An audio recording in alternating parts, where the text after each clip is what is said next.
Today, I'd like to celebrate two wonderful women. There is a woman, her name is Mrs. Ayeni. She's the matron at the General Hospital in Badagry. Mrs. Ayeni, we've heard wonderful things about you. People have spoken well about you. We've been told you do a great job. You take excellent care of people living with HIV. You go beyond the call of duty. And we want to openly acknowledge you and say thank you very much. Remember Matron Ayeni, she's with the General Hospital in Badagry. Matron, keep up the good work. We love you, we thank you. Also, we have Matron Oyegoke. She's at the prenatal ward in Luth. That's on the D block. Man, I hear you are one amazing woman. I hear when a woman is on your ward and she's HIV positive, awaiting surgery, you go all out to make sure that she's very happy, to make sure that she's comfortable, to make sure that you take the fear out of her. Matron, thank you so much. We appreciate all our health workers who are doing excellently well. But even as we celebrate these two women today, we want to talk about the challenges of breastfeeding. For those of us living with HIV, we know that if we breastfeed our baby, there's a risk of passing HIV to that child, because you have 3 body fluids that contain HIV in sufficient quantity to infect. We've got the breast milk, we've got blood and blood products, and we've got the sexual fluid. That's the semen and the vagina. What it means is one of the ways to prevent transmitting this virus to our babies is for us not to breastfeed. This is easier said than done. There are lots of challenges around not breastfeeding, especially in a society like ours. However, what we'll do is we'll go ahead and we'll watch a drama where we talk about people who need to abstain from breastfeeding. Remember, you're watching in moments like these. My name is Morola Keodeto Imbu. In Moments is produced by Positive Action for Treatment Access, PATA, and it's produced in collaboration with a network of people living with HIV and AIDS and the National Agency for the Control of AIDS. We are fully funded by Unilever Nigeria PLC. My mother will be extremely concerned. Even you would be concerned. You can't blame her. She has no idea what's going on. She can't understand why her daughter-in-law has simply refused to breastfeed, especially when she can obviously see that she's lactating, but she simply refused to put the baby to breast. What could they have done better? Maybe they should have disclosed. Do you think that would have been wise? Also, just maybe she should have taken what I took 2.5 years ago, immediately after I had my baby.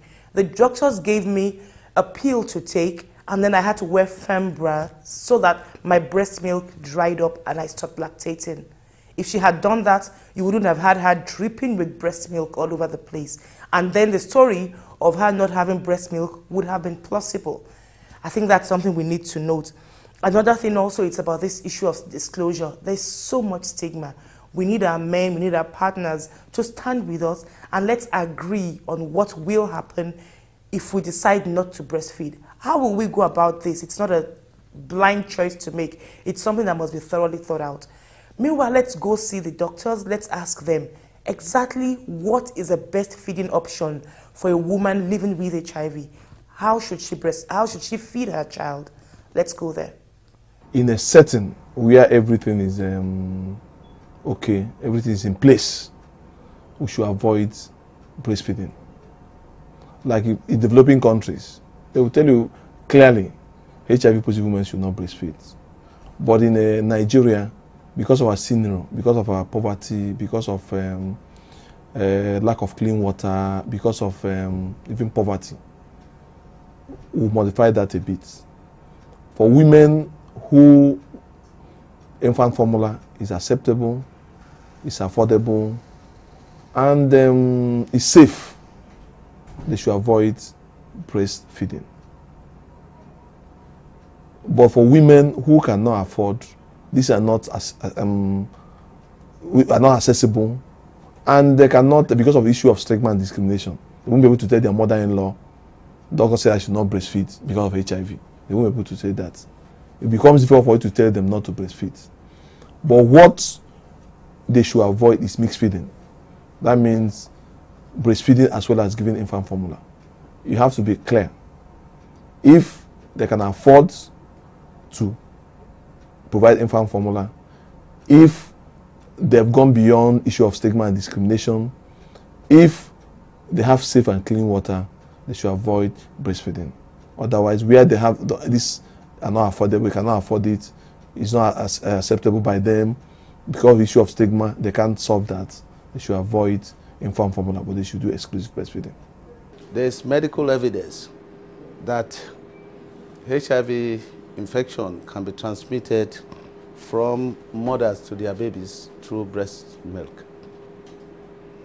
Therefore, avoidance of breastfeeding lowers the risk of the infection being transmitted from the mother to the baby.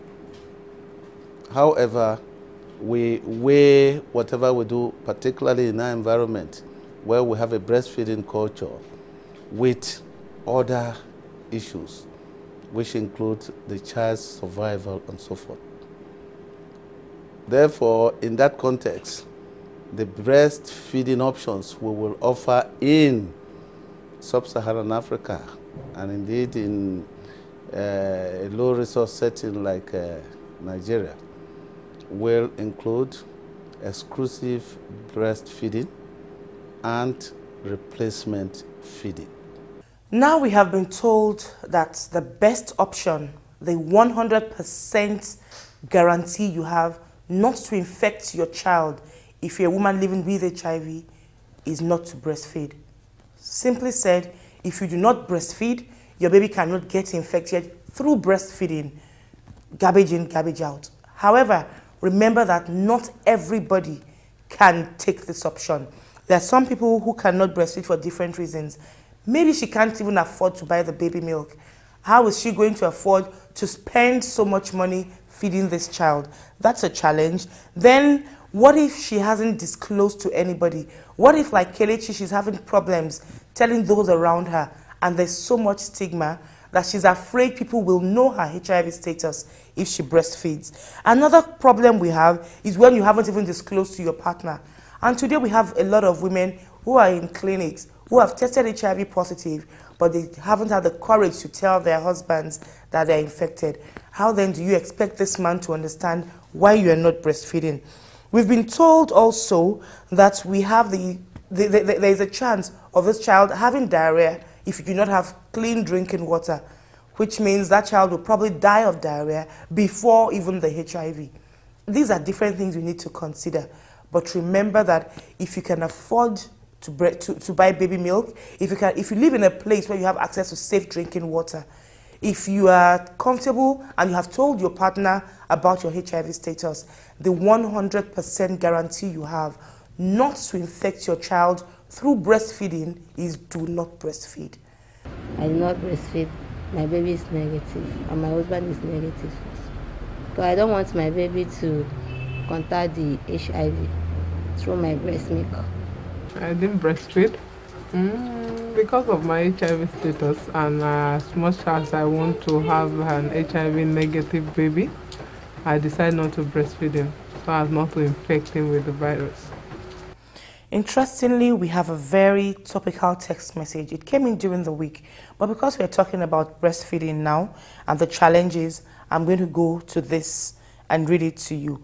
It says, I've just had a baby. My mother is with me and I'm not breastfeeding. My husband has said we shouldn't tell anybody. How do I explain to my mother? That's a big challenge, and that's why we think it's important that those who are closest to you should know. I really don't know your mother. I have no idea what her temperament is. I don't know the relationship between your husband and your mother. So I can't say go tell your mom. What I'll say is go back to your husband and try convince him on the need for both your families to know what's happening. My name has not changed. I'm still Morolake Odeto Imbu. Please join me. Don't just let this be a one-man show. Send us text messages, send us emails, give us a phone call. There are counselors waiting right now to speak with you. The numbers are scrolling on the screen. Visit our website. Let's keep this program alive. Let's keep this conversation going.